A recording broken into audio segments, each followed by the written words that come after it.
Balmont. Hazard. Là, il y a Monco à jouer sur la montée de Beria qui a le champ libre. Beria dans la surface qui s'écroule. Penalty.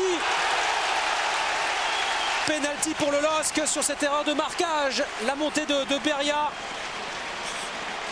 Cette erreur, ce très bon décalage qui a permis à Beria de s'échapper. On va revoir ça au ralenti, effectivement Beria.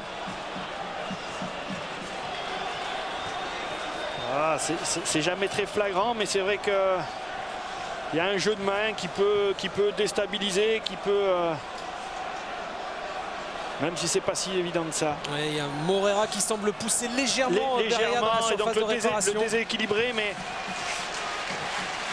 c'est vrai que quand le possesseur du ballon a 50 cm d'avance, c'est très très difficile de défendre et vous avez toutes les chances de faire une faute, même minime soit-elle, qui a des conséquences importantes, puisque là, du moment où Beria rentrait dans la surface de réparation, à mon avis, c'était d'éviter le contact. Face à face, Vimbé, Bastos et l'ouverture du score, inscrit par le meilleur buteur du LOSC, 12e but de la saison pour Bastos sur le premier penalty, inscrit par Lille cette saison, 1-0.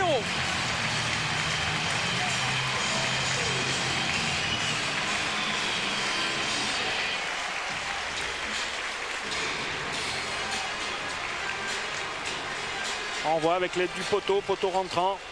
But pour le LOSC, marqué par son numéro 8, Michel. Et début de match parfait pour le LOSC qui, dès la 12e minute, ouvre la marque par Michel Bastos.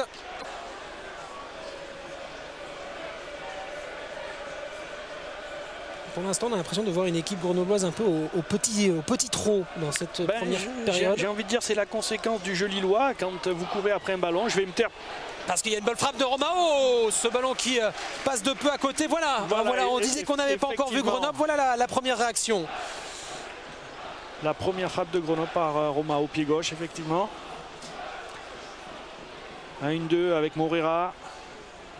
Cette prise d'initiative, pas cadrée, mais ça peut vous remettre dans le sens du jeu.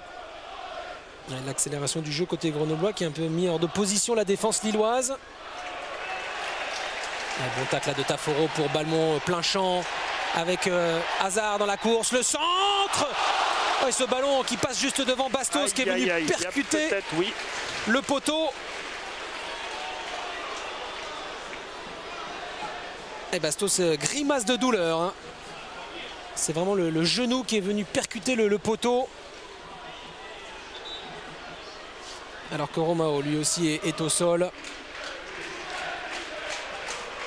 Thomas Guichard. Oui. On voit cette récupération, ce bon ballon de Balmont. Hazard, un contrôle, un centre fort dans le dos de la défense. Il se choque Bastos terrible un peu trop juste, et c'est vrai que quand vous vous jetez, que vous glissez, vous ne maîtrisez plus après. Ouais, on profite de l'arrêt de jeu avec Maxence Fachez. Maxence, ce début de match, ça correspond aux consignes données par Mécha, ou alors le penalty est difficile à avaler? Le penalty, c'est toujours difficile à avaler dans ce début de match, surtout que je sais pas. Nous du banc, on a l'impression qu'il n'y a pas penalty. Bon, il joue bien le coup, voilà, mais bon, après on va pas discuter là-dessus, mais c'est vrai que se prendre un but en début de match, c'est toujours difficile. Et je pense que ça nous a refroidi. Maintenant, il faut qu'on se remette dans ce match doucement et surtout être costaud dans la tête, et comme on est actuellement, et surtout être dans les duels. Parce que là, en ce moment, on voit que ça commence à être un match assez engagé. Merci Maxence.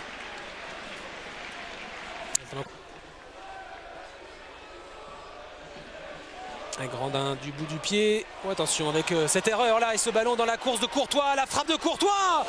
La frappe trop croisée. Et cette erreur de défense lilloise qui aurait pu coûter très très cher. Oui, situation vraiment très favorable sur son pied gauche.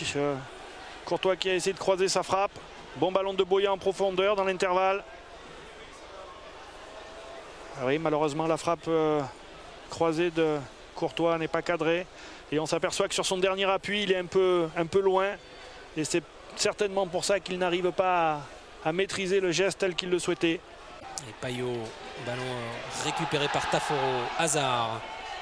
Nouvelle montée de Beria. Balmont, Hazard. Taforo. La frappe de Taforo. Ballon bien capté par Vimbé, son ancien copain du LOSC.